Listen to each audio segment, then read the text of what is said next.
We are living through a game-changing moment for silver. There's a lot of reasons why. We're going to cover them in this video and a lot of examples.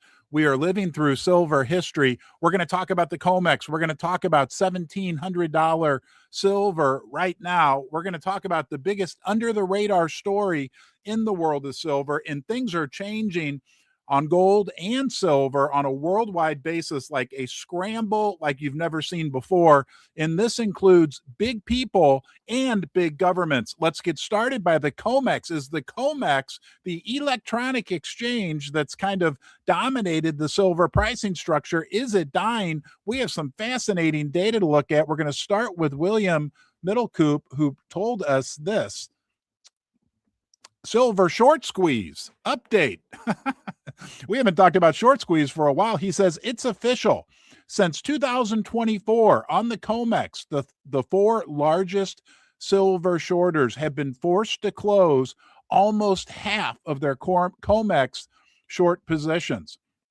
Open interest has been declining significantly, making the Comex less significant compared to the Shanghai Gold and Silver Exchange. The price discovery mechanism has now clearly moved from Chicago to Shanghai. And this is what we're looking at on this chart.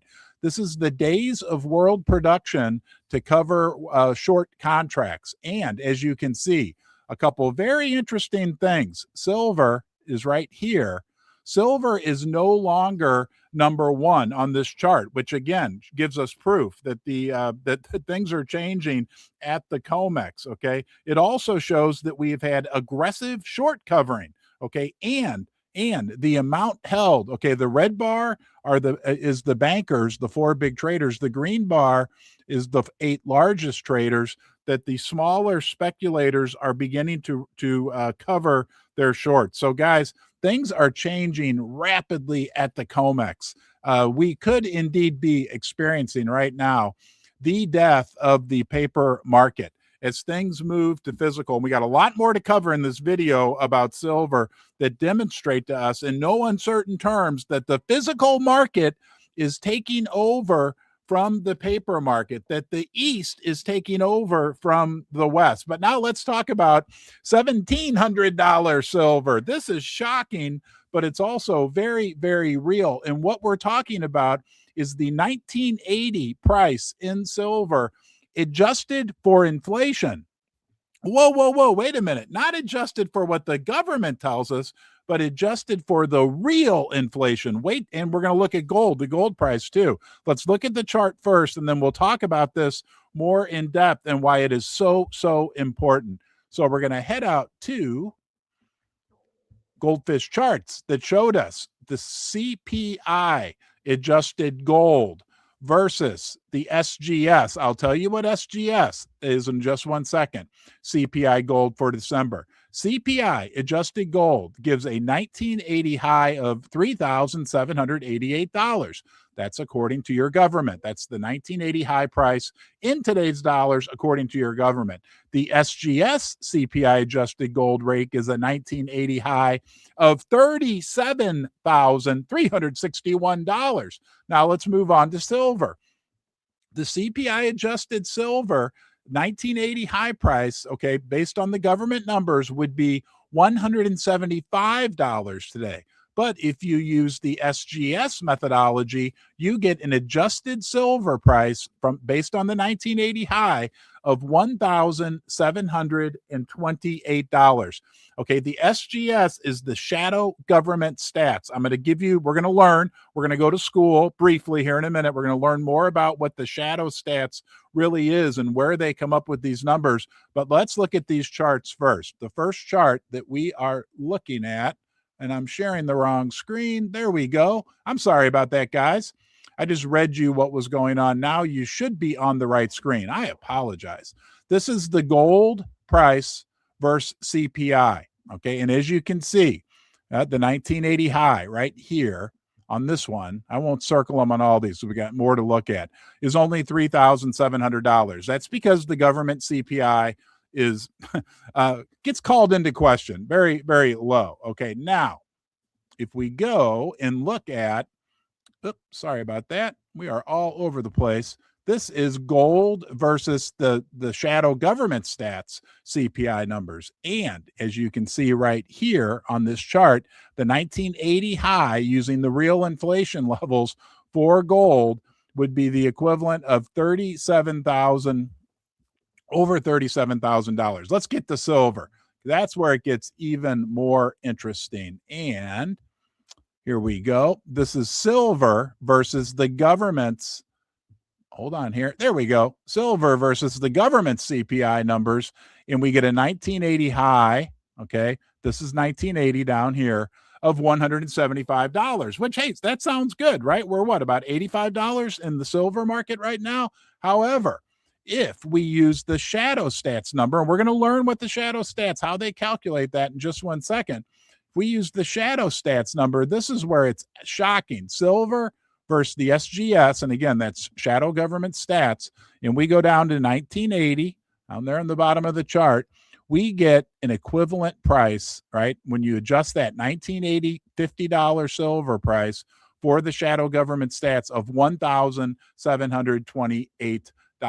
Now, let's look at what SGS is. Shadow stats is shadow government stats is a website run by an economist, Walter J. Williams, that calculates economic data using historical government methodologies rather than the current quote-unquote official standards. Williams argues that the Bureau of Labor and Statistics, that's who puts out the official CPI numbers, has altered its formulas since the 1980s and 1990s to artificially lower reported inflation.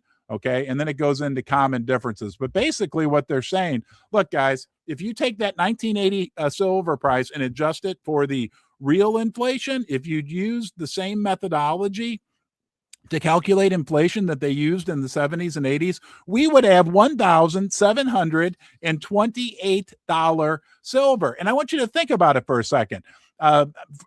My story is in 1980, I was 10 years old. I was thinking about this earlier while I was digging into these numbers. Back in 1980, a quarter, if you were alive like I was, a quarter, 25 cents, would buy you a soda, would buy you a big candy bar, would buy so much, right? And today, those same things, a soda out of a soda machine or a pop, whatever you call it, or a candy bar are like $2. When I go to the grocery store and see what they want for a Snickers candy bar, $2. So this is real. And I dug in, I asked AI, Google AI to recalculate these numbers. These are real numbers. If you take that $50 silver price from 1980 and apply real live, real world inflation numbers, I mean, it has been 46 years? You get a price today, that 1980 price in today's dollars would be $1,728. Okay, we're going to talk about the biggest story in silver that's under the radar right now. Okay, this is a story that nobody else is talking about, and I'm telling you, please, in 5 years, you're going to remember that we talked about it now and what a major, major story it was in the world of gold and silver. And we got more news coming out in this arena from New Zealand. And what I'm talking about is tokenization of silver and gold that is backed up by real world silver and gold in a vault. Let's go to New Zealand and get the latest on this. And it's fascinating, the developments that we are seeing in the world of tokenization. And then I'm going to tell you, whether you like tokenization, crypto, whatever, doesn't matter, guys. This is going to be a massive wave of demand for physical silver and gold. TechMint, which is a big company, is launching tokenized gold and silver bullion in New Zealand. All right. Now, let's just look at a few of the details and why this is so important. TechMint has selected Commonwealth Vault, a leading bullion storage provider with vaults in New Zealand and Australia as their preferred vault provider. Guys, every one of these tokens, digital tokens that are created, it's a digital token, but it's backed 100% by... No, I'm not. I'm sorry. Boy, I am off today. There we go. Here, let's go back to the top, guys. Welcome to live. Thank you upstairs, Susie, for saving me. There's TechMint. There's the beginning, what I just read you. And then I'm not going to repeat, but they're using one of the best vaults in New Zealand. And the big takeaway here is This is real metal that's going to be stored in real vaults, and it's going to create massive demand for silver and gold. In red, each gold NZ token represents 1 troy ounce of investment grade gold, while each silver NZ token represents 1 troy ounce of silver, both fully allocated and segregated in Commonwealth Vault's secure New Zealand facilities. Token holders maintain beneficial ownership rights under a bear trust structure while enjoying the liquidity and efficiency of blockchain technology. This is the future, and this is the future for silver and gold. Okay, I love holding physical metal, no doubt about it. But tokenization is going to create massive demand. And think about it, right? Think about it like a bank account. And I think this will make more sense to you, right? If you have cash, let's say you have $20,000, are you going to keep all that cash stacked up at your house? No, you're going to keep it in a bank, right? Like I'm not a big fan of fiat money, but I have a bank account. I need a bank account. I keep cash in a bank, right? When I look at the app on the phone and it shows dollars in there, those are digital dollars that are represented by quote unquote real cash that's in the bank. Okay, most of us trust banks enough that we keep a certain amount of our liquid dollars in the bank. But think about this. We're willing to trust that bank app and those digital dollars. The actual bank that we have our bank account at doesn't even really have all those digital, all those real dollars in their vault. You know that, like that story, that Christmas movie about the Christmas story, right? They might have, I don't know, 5%. It's called fractional reserve banking. But with these tokenized silver and gold products, each token is absolutely represented by 1 ounce of silver, 1 ounce of gold. And there are big benefits to this, right? Like you can travel with it. You can trade it without paying massive commissions like you do at a coin shop or anything else. You can sell small fractional amounts.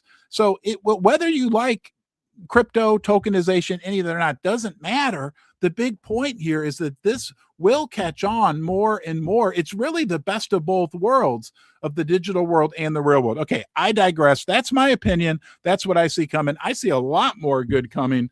We got big. Are you part of the smart money or the dumb money? We're going to cover that in a little bit. We're going to talk about this worldwide scramble on a big world for metals, for silver in particular. It's getting very, very interesting. Even did the U.S. government invest in silver mines? We're going to talk about that. Before we do that, I have a special sponsor today for this video, Kootenai Silver, and I got a little video for you to watch. There's a lot of great information in there about the company, but also about what's happening right now in the precious metals market. I will be right back. I'm going to 4 incredible pieces of data that show us the potential upside that is still intact and remains with precious metals. First, gold still covers only 3% of government debt. To go back to the 1980 ratio, gold would need to be priced for over $25,000 per ounce.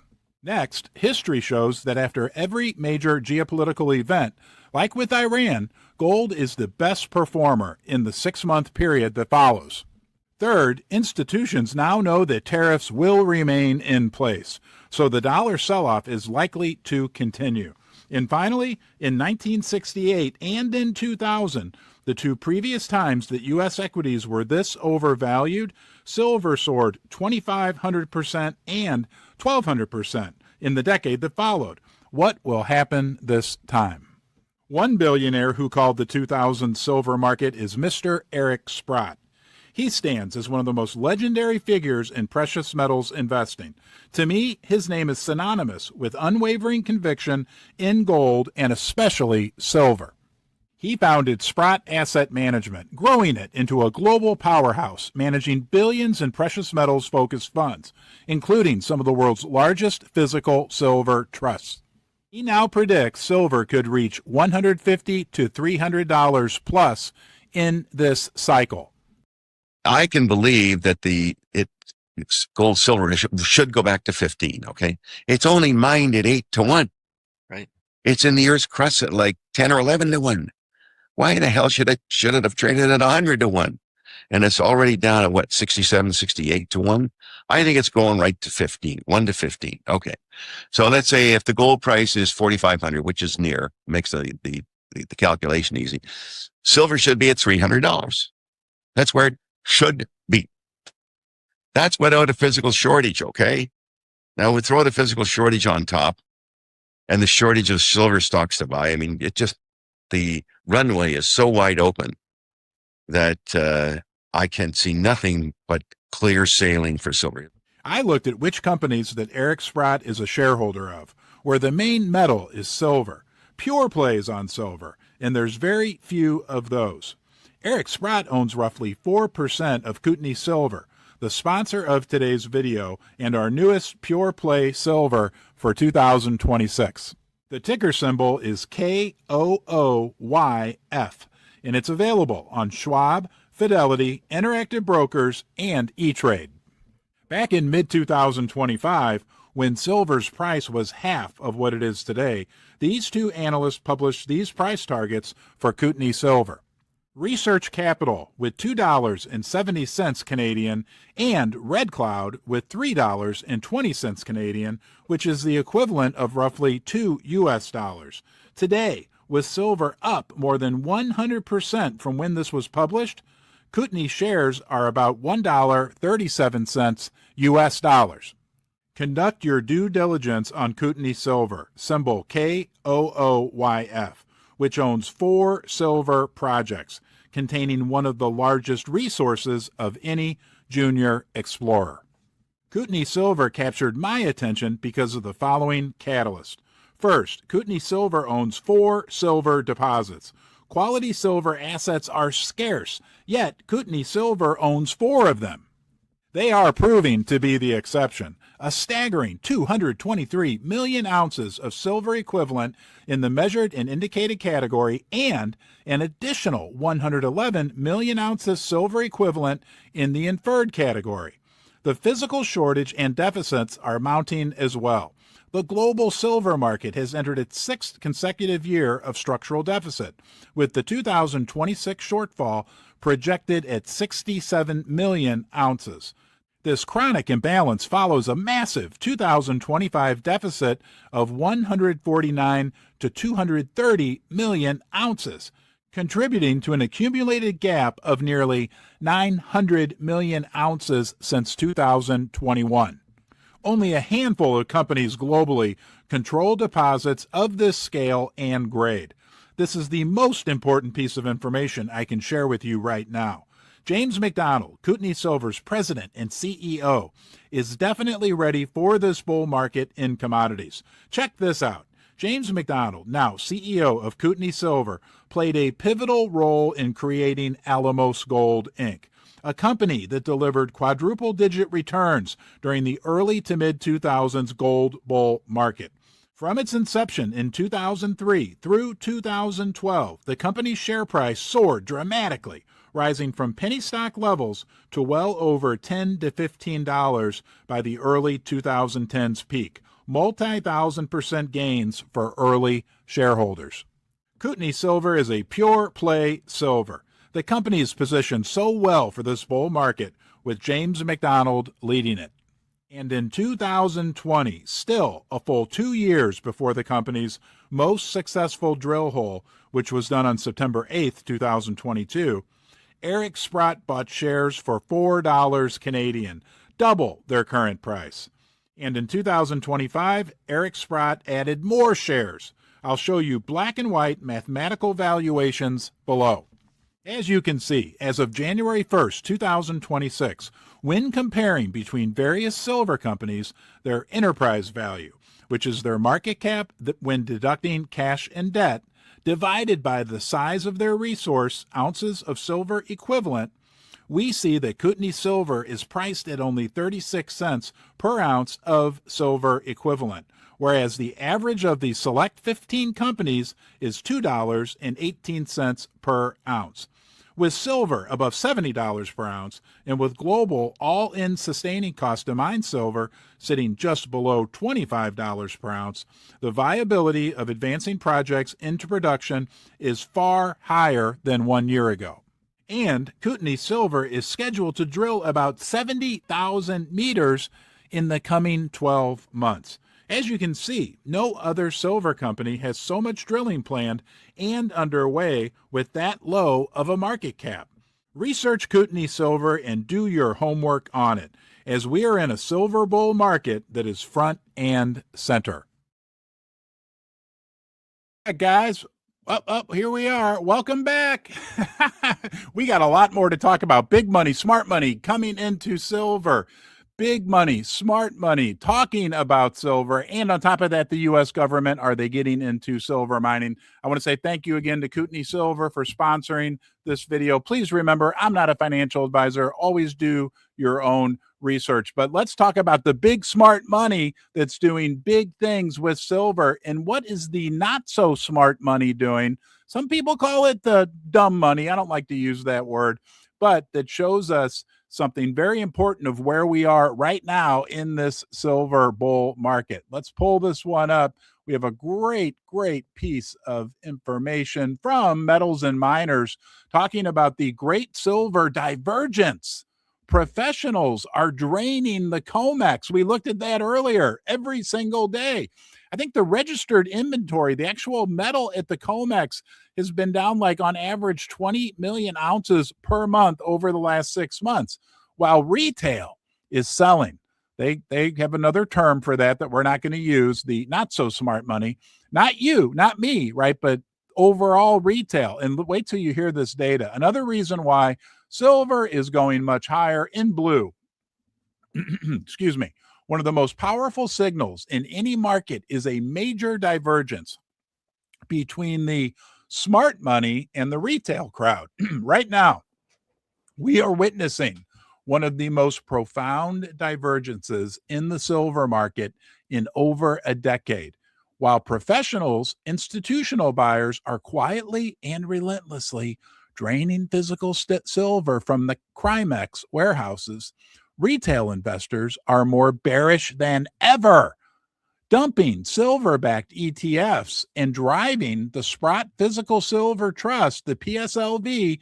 That's the they call them. It's the Canadian ETF that invests in real physical silver to a steep discount.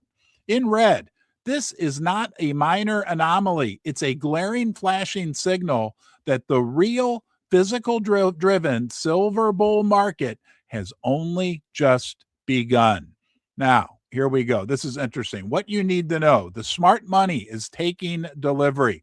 And that's very obvious to us because registered deliverable silver inventories at the Comex have been in a steep decline, a clear sign that large buyers, because that's who buys on the Comex and takes delivery, are demanding physical metal, not cash. That's common sense, right? That makes total sense. But retail is asleep at the wheel. The Sprott Physical Silver Trust is trading at an almost 6% discount to its net asset value. This is direct real-time measure of retail sentiment. It shows that retail investors are net sellers, not buyers of physical silver. But here's the whopper, okay? This is the opposite of 2011. The big 2011 run-up in silver, the silver bull market peak, was driven by a frenzy of Western retail buying. During that time, the PSLV traded at a massive premium, averaging 17.3% for the full year as investors chased physical silver at any price. This is a huge deal, guys, because think about it.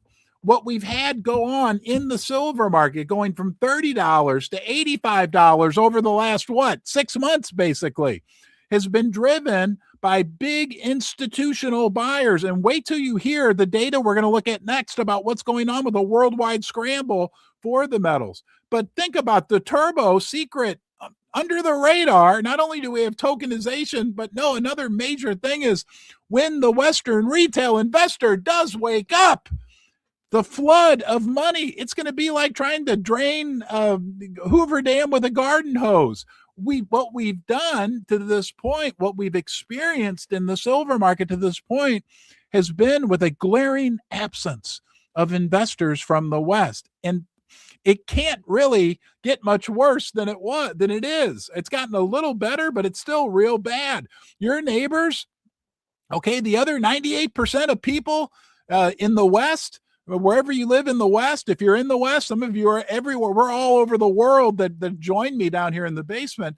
But, 98% of people don't understand metals, don't own metals. They like paper fiat money. I like paper dollars. I like paper yen. I like paper euros, whatever. When those people wake up, who we affectionately like to refer to as the sheeple, when they wake up and come running and want to get in, that's what happened in 2000. But basically what happened in 2011, we've got like 20%, maybe 15% of that.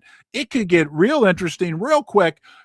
But we have signs that it's starting because other big people are starting to pay attention to the precious metals market. Let me show you this as some great proof as to what's happening there. This one blew me away. Okay, you read this, right? But I'm going to tell you why this should blow you away. Here's a post from Cointelegraph. Very simple. Huge news. People's Bank of China extended its gold buying streak to 16 months. Hey, that's big news, right? Right, China? No, that's not the big news. The big news is who's talking about this, who published this post, which is absolutely stunning because Cointelegraph has 2.9 million people that follow them. And Cointelegraph is a quote unquote trusted crypto media source since 2013, news, research, podcast, and more. That's a crypto media outlet that is talking. I mean, the news about China is great, but think about this, guys. This is a big, massive account, and it's not just them. We're seeing example after example of influencers, smart people who 6 months ago could care less about silver and gold, from all different niches, from political niches. And they're all starting to say, wow, look at silver. Wow, look at gold. When that starts to catch on, and we are in the second or third inning right now, right? When the Western investor, if they even do half as much, right? Those sheeple that we talked about earlier, do half as much as they did in 2011. Half as much as they did in 1980. It's going to be crazy. And think about this, because gets even more exciting when you consider the fact that when these people catch on, it's going to happen like wildfire. Because the world that we live in right now, where information is shared instantly, where people can make purchases instantly. Think about it. When people start to and look, I don't have a crystal ball, but if or when it happens, when people start to really create a mania around the metals in the West, that information in 1980, even in 2011, right? Information, people would talk at work or pick up their telephone and, dial the phone and say, did you hear about gold and silver? Did you read about it in the newspaper today? There's an article in the paper, right? No, now you got these things. Information gets shared instantly. But even more critical is that when people start to wake up and they want to get gold and silver, they can use these things to buy gold and silver instantly as well. It could go lickety split. I mean, and we've seen this happen. It happened a little bit recently. It happened during C19. It happened before, where there's no physical metal available, because literally, right now, we could open this up and I could buy 100 ounces of silver in the next 2 minutes. You couldn't do that in 1980. You had to get in your woody wagon, right? Honey, I'm going to take the kids to the coin shop. We're going to buy some silver. Go to the coin shop and wait in line for an hour, right? And then find out that they didn't have any silver left. So think we're living in a different world, a new world. We got a worldwide scramble. This is interesting. Is the United States government, I'm going to say it. United States government getting into the silver mining industry. You be the judge, but this is a worldwide scramble for metals, okay? The Trump team, we're going to start with Venezuela. Let's see what's happening here. This is big news. And again, with everything else going on, it's not getting the attention that it should be getting. Let's make sure I got the screen up, which I do. I apologize earlier for having the wrong screen up. I appreciate you guys being with me down here in the basement. Basement dwellers. The Trump team brokers a gold deal with Venezuela up to 1,000 kilograms, which each kilogram has about 32 ounces, troy ounces in it, is headed to U.S. markets. This is a big deal, okay? The agreement, first reported on Axios, involves the sale of between about 1,000 kilos of gold, which are semi-refined, blah, blah, blah, from Venezuela's state-owned mining company, Minarinven. Anyway, to the global commodities trader, Trafigura. The gold is destined for refineries in the United States, marking a shift in Venezuela resource exports towards America. Now, let's think about this on a big worldwide scramble for precious metals basis, and then we're going to talk about silver and some shocking news about the U.S. government and silver. But Josh Philip Fair, who is the CEO and co-founder of Scottsdale Mint, if I have that correct, yes, had something very important to say. The Venezuela deal for the USA is much bigger than a single $150 million buy.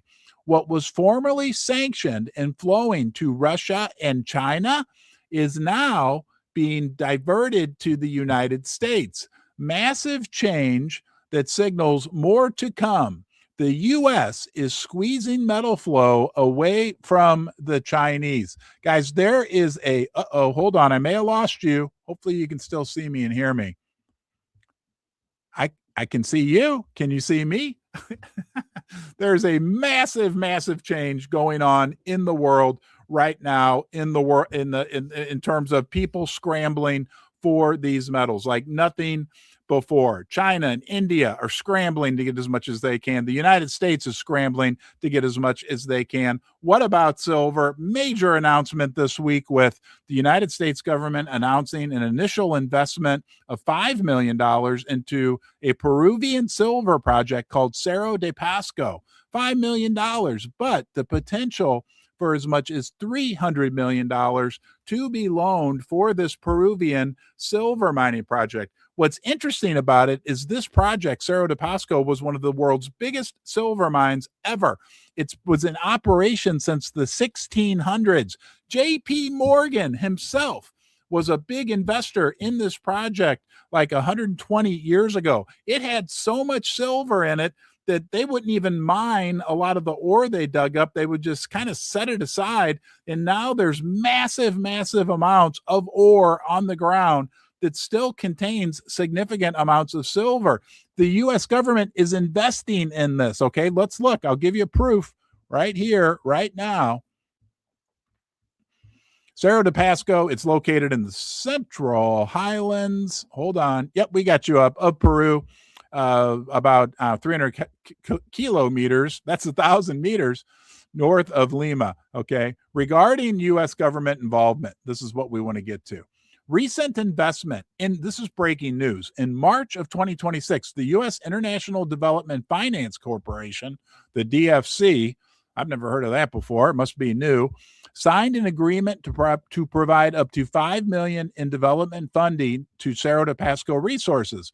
Potential loan. The DFC is also considering a long-term direct loan of up to $300 million to support the construction of the Quilococa tailings project. The U.S. government, you know, right, having recently included silver in the list of critical minerals, is scrambling to get its hands on metals. Okay, it's a big deal. We got a lot going on. Hey, the biggest deal is that we are in for great times ahead in the silver and gold markets. And I really want to say thank you for coming down here and enjoying this time with me in the basement. You are the most important part of this. Please, if you've enjoyed your time and you want to come back, hit that subscribe button. I super appreciate you. Have a great day, and I will see you. Yes, you. I'll see you soon. Take care.